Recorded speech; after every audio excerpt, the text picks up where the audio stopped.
കേരളത്തിന് All India Institute of Medical Sciences സ്ഥാപിക്കുന്നതുമായി ബന്ധപ്പെട്ട് സംസ്ഥാന സർക്കാർ രൂപീകരിച്ച പുതിയ സമീപനത്തെ കേന്ദ്രമന്ത്രി സുരേഷ് ഗോപി അഭിനന്ദിച്ചു. എയിംസിനായി കേന്ദ്ര സർക്കാർ നിർദ്ദേശിക്കുന്ന ഏത് സ്ഥലവും പരിഗണിക്കാൻ തയ്യാറാണെന്ന സംസ്ഥാനത്തിന്റെ നിലപാട് അനുകൂലമായ ചുവടുവയ്പ്പാണെന്നും ഇത് കേരളത്തിന്റെ എയിംസ് സാധ്യതകളെ കൂടുതൽ ശക്തമാക്കുമെന്നും സുരേഷ് ഗോപി പറഞ്ഞു. താൻ 2016 രാജ്യസഭാ അംഗമായ കാലം മുതൽ കേന്ദ്ര മാനദണ്ഡങ്ങൾ പാലിച്ച് ഒന്നിലധികം സ്ഥലങ്ങളുടെ പട്ടിക സമർപ്പിക്കാൻ സംസ്ഥാനത്തോട് ആവശ്യപ്പെടുന്നുണ്ടെന്നും സുരേഷ് ഗോപി ഓർമ്മിപ്പിച്ചു. കേന്ദ്ര നിർദ്ദേശങ്ങൾ പൂർണ്ണമായും പാലിച്ച സംസ്ഥാനങ്ങൾക്ക് മാത്രമാണ് പുതിയ പദ്ധതി പ്രകാരം എയിംസ് അനുവദിച്ചിട്ടുള്ളതെന്നും അദ്ദേഹം ചൂണ്ടിക്കാട്ടി.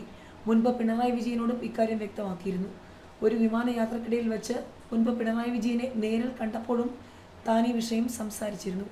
കേന്ദ്രം ആവശ്യപ്പെടുന്നത് പോലെ 5 വ്യത്യസ്ത സ്ഥലങ്ങളുടെ പട്ടിക നൽകിയാൽ മാത്രമേ എയിംസ് എന്ന ആവശ്യം ഗൗരവമായി മുന്നോട്ട് കൊണ്ടുപോകാൻ സാധിക്കൂ എന്ന് മുഖ്യമന്ത്രിയെ ധരിപ്പിച്ചിരുന്നു. എയിംസ് എന്നത് ഒരു ഗവൺമെന്റിന്റെ മാത്രം ആവശ്യമല്ല, മറിച്ച് സാധാരണക്കാരായ ജനങ്ങളുടെ വലിയൊരാവശ്യമാണ്. ജനങ്ങളുടെ ആ അത്യാവശ്യം മനസ്സിലാക്കിക്കൊണ്ട് സംസ്ഥാന സർക്കാർ ഇത്തരമൊരു നല്ല തീരുമാനം എടുത്തതിൽ വലിയ സന്തോഷമുണ്ട്. കേരളത്തിന് എയിംസ് ലഭ്യമാക്കുന്നതിനായുള്ള പോരാട്ടങ്ങളുമായി ശക്തമായി മുന്നോട്ട് പോകുമെന്നും സുരേഷ് ഗോപി പറഞ്ഞു.